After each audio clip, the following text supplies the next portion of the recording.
So you're the hard taskmaster that puts him through his paces? I'd like to think so. It's pretty hard to work with Ryle, but yeah, the results are there and he does a lot of hard work himself and the results are shown. Yeah, I mean, he's mentioned some of the training aspects that you do. Other than just sprints and explosive stuff, what other kind of training do you do? Lots of surf swims, lots of pool swims? How does it work? Once again, as has been stated before, it's a multifaceted sporting event. So yes, a lot of surf swimming, a lot of pool swimming, because half of the event that we're going to now, Rescue World Championship, is 50% in the pool, 50% in the ocean. So yeah, a lot of swimming, and then craft paddling and board paddling components. Yeah. Sure. I mean, we'll watch that clip in a bit, and that's quite interesting that you have a pool component as well. I would have always just thought that it's a sea component. Yeah, on a world life-saving basis, there are more countries that do pool life-saving or life-saving in a pool, being a pool-dominated event. There are very few countries that actually do surf life-saving as a sport. So the majority of countries that do pool lifeguarding, and that's why they try and even it out when it comes to the competition side, that no one side dominates the other side in the structure of this competition. Okay. Ryle, so Andrew's hinted at pool activity. How often do you swim in a normal pool? Myself personally, I'm not in the pool that often. Like as I said, my forte is mostly on the sand and on the beach. If anything, I'm swimming once a week, doing a lot more cardiovascular intense exercise, which doesn't involve just swimming. So general sort of a balanced training style and regime, and always throwing in different sort of elements in towards training, because there's nothing specific that you can really do to improve your overall in the sport itself. So yeah. That's a lot of hard work though. How much time do you spend training? Training wise, it depends in terms of competitions as well. So towards the season, training towards competitions, you have your basic competitions between our clubs, and then there's a provincial and then national and international level. So it kind of builds around competitions, and that's where the drive for intensity of training comes into play. So anything between 3-4 times a week to leading up to Worlds now, which is happening in a few months. Sometimes training twice a day, 6 days a week. So yeah, it gets quite intense. Let's have a look at the promo and see what the Worlds is really all about. See you now.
Welcome back. That looks quite intense, guys.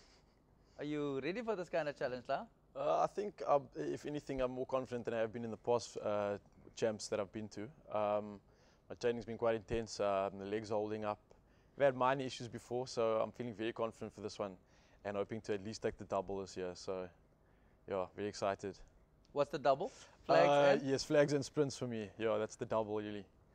And then potentially there's a few relay events and team events which you could also medal in. But individually as a focus for me, that's my goal is to win. I've won them separately on separate occasions. So I've won sprints at the Worlds and I've won flags at the Worlds, but never in the same year. So I'm hoping to do the double this year coming around.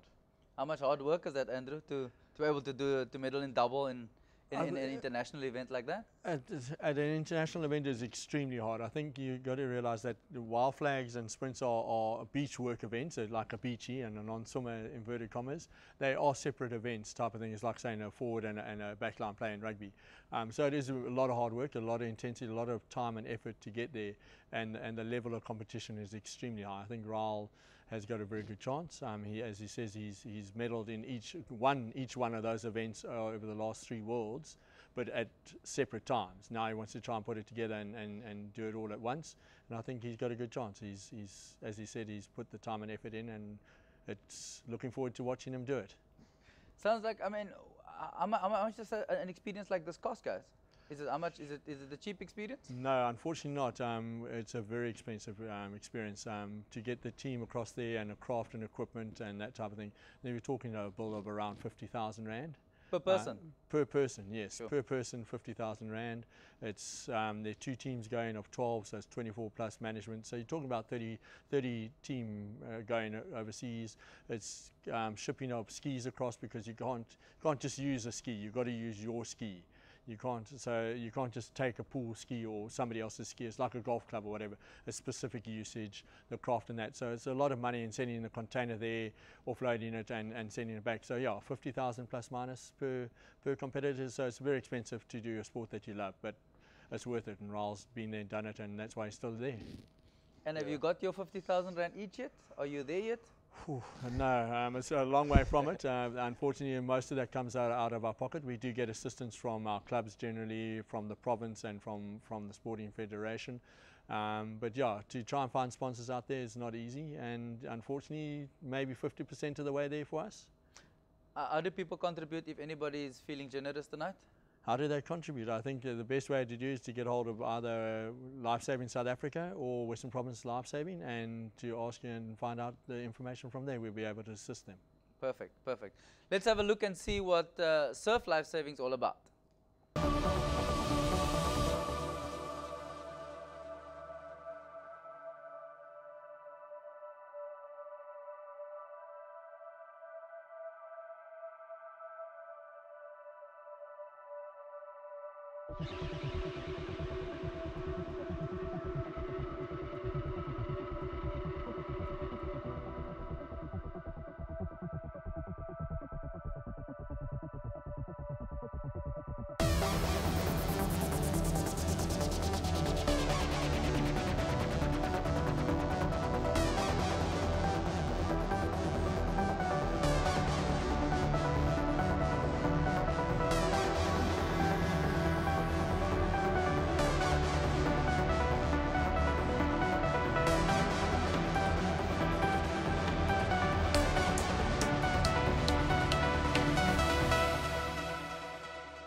Welcome back to Sports Federation TV. We're chatting life saving. Andrew, that looks like a lot of fun in the sun and in the pool, for that matter. It is a lot of fun. When you get into it and you actually get involved, it's a lot of fun. It does take the duty side of it as a core aspect, but when you're actually competing and you get involved and you start actually concentrating on your aspect or your discipline, it is a lot of fun. Ryle, October, we have you back. I've penciled you in already. Thank you, man. With that gold medal, well, double gold medal around your neck, Twice. not just one. Thanks. Good luck. Yeah, thank you very much, man. And thanks also for having me. I really enjoyed it. Why do you participate in sport? I think from a young age, I've just always, I guess, been addicted and hooked to it. So team sports, any sort of sports, I'm always there, and yeah, it's still exhilarating, and still feels good to just be fit and blessed to have sort of talent. Yeah. Andrew, thanks for your time. Thanks for what you do for the athletes. Why a coach? Why coach? Because I like seeing the improvement of competitors and youngsters, to see how they grow and develop, and to see how they go on to achieve. I've been very fortunate enough to watch the likes of Ryle and some competitors go on to the Olympics and that, to compete at Olympics, and started off through life-saving and gone on to compete at Olympic level and that, and to see them go and win multi-events or multi-discipline events around the world is very rewarding for me to see. Perfect. Thank you guys for your time. When we come back, we're chatting kickboxing. See you now.